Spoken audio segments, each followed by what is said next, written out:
जय यीशु की। मैं हूँ प्रियंका डामोर और आप देख रहे हैं रेडियो वेदास एशिया की हिंदी सर्विस।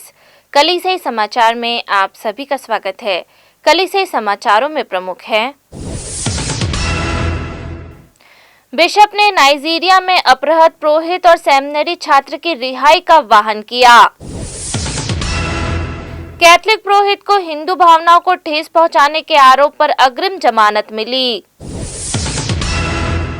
मैंगलोर धर्म प्रांत ने नशीली दवाओं के दुरुपयोग के खिलाफ अभियान शुरू किया।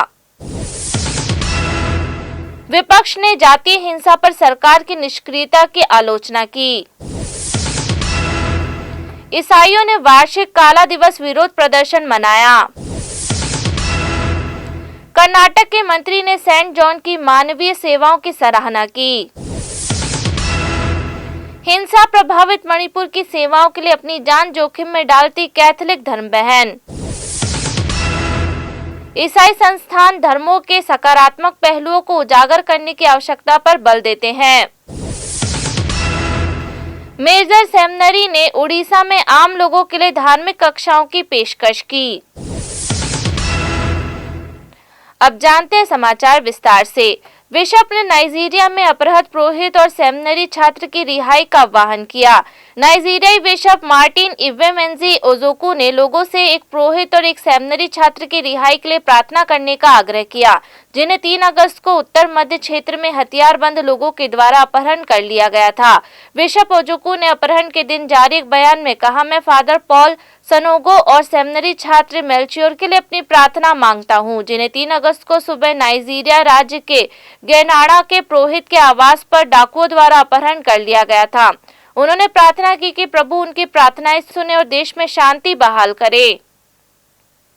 कैथलिक पुरोहित को हिंदू भावना को ठेस पहुंचाने के आरोप पर अग्रिम जमानत मिली। एक कैथलिक पुरोहित फादर बॉलमेक्स परेरा को 30 जुलाई को रविवार की प्रार्थना सभा के दौरान एक हिंदू राजा के बारे में की गई टिप्पणियों से कथित तौर पर हिंदू भावनाओं को ठेस पहुंचाने के लिए उनके खिलाफ दायर एक आपराधिक मामले में 8 अगस्त को अग्रिम जमानत दी गई थी। फादर परेरा गोवा के आर्चडायसिस में चिकालिम के सेंट फ्रांसिस जेवियर चर्च में एक पल्ली पुरोहित है। 17वीं सदी के सबसे बहादुर शासक माने जाने वाले मराठा साम्राज्य के संस्थापक छत्रपति शिवाजी महाराज के बारे में टिप्पणी करने पर पुरोहित के खिलाफ वास्को में पुलिस ने शिकायत दर्ज की। 8 अगस्त को पुलिस ने अदालती दस्तावेजों में कहा कि फादर बॉलमेक्स परेरा को शिवाजी महाराज विवाद में उनके खिलाफ दर्ज मामले के संबंध में हिरासत में लेने की आवश्यकता नहीं है। पुलिस ने इस प्रतिक्रिया के परिणाम स्वरूप अदालत ने पुरोहित के खिलाफ मामले में अग्रिम जमानत के अनुरोध को स्वीकार कर लिया।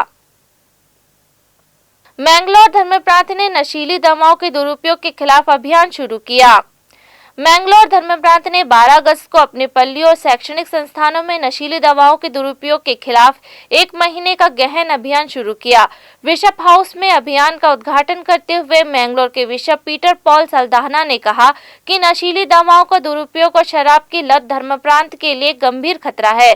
खासकर युवाओं के बीच ऐसे कई मामले सामने आए हैं जहां स्कूली बच्चों को चॉकलेट, बिस्किट और अन्य खाद्य उत्पादों में नशीली पदार्थ मिलाकर बेचा गया।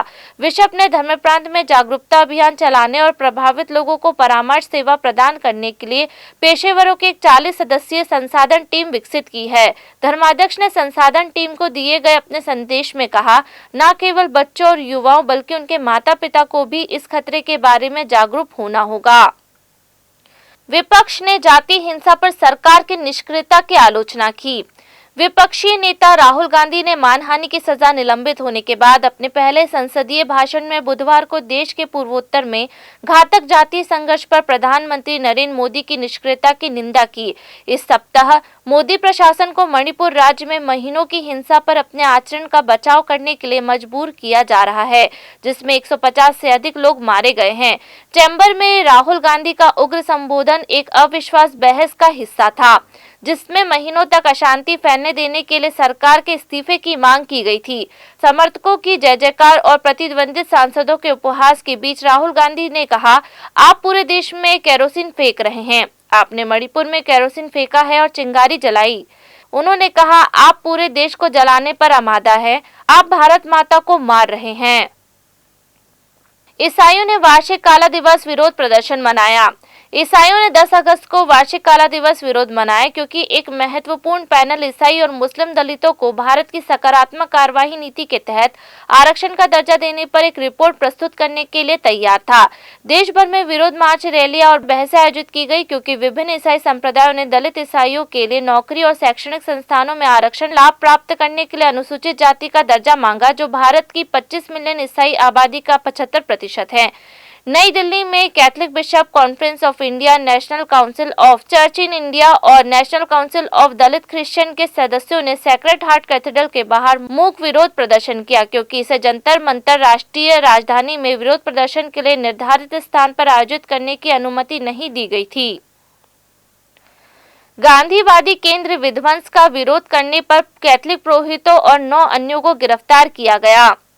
12 अगस्त को उत्तर प्रदेश के वाराणसी में एक गांधीवादी केंद्र के विनाश का विरोध करने के लिए फादर आनंद मैथ्यू और 9 अन्यों को गिरफ्तार किया गया था। पुलिस स्टेशन से पुरोहित ने अपनी गिरफ्तारी को बेहद दुखद बताया कि गांधी, जयशंकर नारायण और विनोबा भावे की विरासत को नष्ट किया जा रहा है।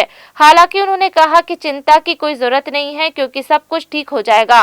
उन्होंने जोर देकर कहा कि उनकी रिहाई तत्काल होगी, या तो आज रात या भारत के स्वतंत्रता दिवस 15 अगस्त के बाद।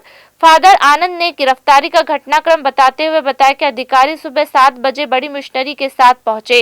जैसे ही वह और अन्य लोग वहां एकत्र हुए, उन्हें आसपास के समुदाय से पता चला कि कानून प्रवर्तन केंद्र के पास पहुंच रहा है। पुरोहित ने कहा उन्होंने वहां आए सभी लोगों को गिरफ्तार कर लिया। गांधीवादी संस्था सर्व सेवा संघ पूरे देश में अपनी विभिन्न शाखाओं के लिए केंद्रीय कार्यालय के रूप में कार्य करती है। कर्नाटक के मंत्री ने सेंट जॉन की मानवीय सेवाओं की सराहना की। बेंगलोर के सेंट जॉन मेडिकल कॉलेज ने 12 अगस्त को अपनी हीरक जयंती समारोह की शुरुआत की, जिसमें कर्नाटक राज्य के एक मंत्री ने मानव जाति के लिए संस्था की निस्वार्थ सेवा की सराहना की। परिवहन और मजुराई मंत्री रामलिंगा रेड्डी ने कहा, सेंट जॉन कर्नाटक का पहला निजी मेडिकल कॉलेज है और इसकी मानव जाति के प्रति निस्वार्थ सेवा की गुणवत्ता सराहनीय है। समारोह में सम्मानित अतिथि रेड्डी ने कहा कि कॉलेज ने स्वास्थ्य देखभाल में नवीनतम तकनीकी विकास के साथ तालमेल रखते हुए जबरदस्त प्रगति की है। उन्होंने संस्था की अनूठी प्रवेश पुलिस पर भी प्रकाश डाला, जो पूरे भारत में मेधावी छात्रों को बिना राजनीतिक प्रभाव या दान शुल्क के स्वीकार करती है। Catholic bishop conference of India CCBI के अध्यक्ष त्रिचूर के आर्च बिशप एंड्रयूस तड़त ने Saint John medical college auditorium में आयोजित समारोह की अध्यक्षता की। हिंसा प्रभावित मणिपुर की सेवा के लिए अपनी जान जोखिम में डालती कैथलिक धर्म बहन सिस्टर स्वरूप खारसियोमोंग और उनकी साथी मणिपुर के कुछ इलाकों में अपनी मंडली के लिए उम्मीदवारों की भर्ती में व्यस्त थी, जब 3 मई को मणिपुर में ईसाइयों को निशाना बनाकर जातीय हिंसा भड़क उठी। Clarist Franciscan missionary of the most blessed के 27 वर्षीय सदस्य ने कहा, हमारी योजना 3 दिनों में लौटने की थी, लेकिन एक गाँव में फंस गए क्योंकि भीड़ ने कई ईसाई गाँवों के घरों और चर्चों पर हमला कर दिया। चल रहा संघर्ष बहुसंख्यक मैतेई समुदाय, जो ज्यादातर हिंदू है, और राज्य की जनजातियों में से एक कुकी, जिनमें से ज्यादातर ईसाई है, के बीच है। 3 मई को एक जनजातीय एकजुटता रैली के कारण हिंसा भड़क उठी क्योंकि रैली में शामिल लोगों पर जब वे कार्यक्रम से लौटे तो मैतेई ने हमला कर दिया। असम के एक प्रमुख शहर गुवाहाटी में अपने प्रोविंशियल हाउस में खारसियोमोंग ने बताया कि वह और उसका साथी 10 दिनों तक खासमोंग खुलन गांव में छिपे रहे, इससे पहले कि स्थानीय पल्ली पुरोहित ने उन्हें सुरक्षित निकाल लिया। ईसाई संस्थानों धर्मों के सकारात्मक पहलू को उजागर करने की आवश्यकता पर बल देते हैं। उच्च शिक्षा, धार्मिक और धर्मनिरपेक्ष ईसाई संस्थानों की पहली बैठक में भारत में सांप्रदायिक सद्भाव और शांति को बढ़ावा देने के लिए धर्मों के सकारात्मक पहलू को उजागर करने पर जोर दिया गया है।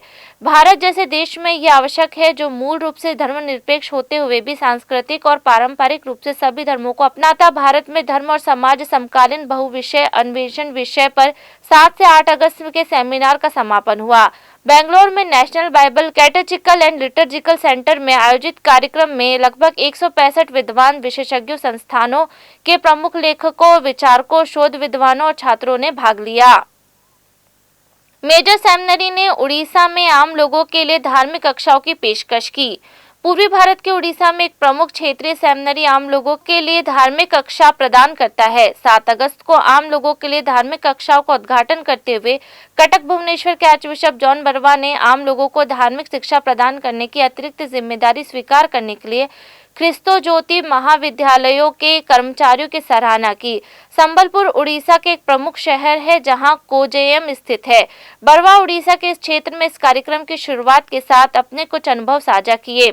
उन्होंने पूरे उड़ीसा में सामान्य जन के लिए धार्मिक कार्यक्रमों को फैलाने के लिए उड़ीसा कैथोलिक बिशप काउंसिल के दृष्टिकोण के बारे में भी बताया। इसी के साथ कलीसिया समाचार समाप्त हुए। अगली बार फिर मुलाकात होगी नई खबरों के साथ। नमस्कार। रेडियो वेरितास एशिया आपके लिए लेकर आए हैं RBA mobile app. RBA mobile app पर हमारे विभिन्न प्रकार के कार्यक्रमों का लाभ लें, हमसे जुड़े और एशियाई ईसाईयत की आवाज का हिस्सा बने। आज ही ऐप स्टोर एवं प्ले स्टोर से आरबीए मोबाइल ऐप डाउनलोड करें।